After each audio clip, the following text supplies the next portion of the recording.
Yevlax rayonunun Aşağı Qarxun kəndində təbii qaz olmadığından, sakinlər qış aylarında evlərini qızdırmaq üçün əsasən ağac yonqarından istifadə edirlər. Onlara yonqarı daha çox qonşu rayonlardan gətirirlər. Bir maşın ağac yonqarının qiyməti tutumundan asılı olaraq 80-130 manat arasında dəyişir. Bir kisə yonqar isə 30-50 qəpiyə satılır.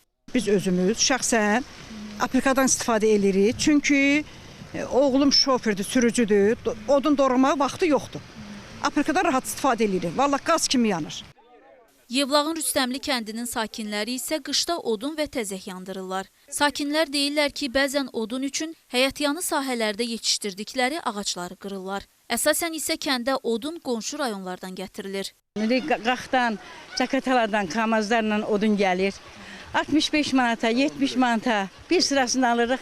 Rüstəmli kəndində təzəkdən istifadə edənlər də az deyil. Təzəkdən, bax canım malın zibilin qurulurlar, qalırıq peki. Cəmaat onu yanır.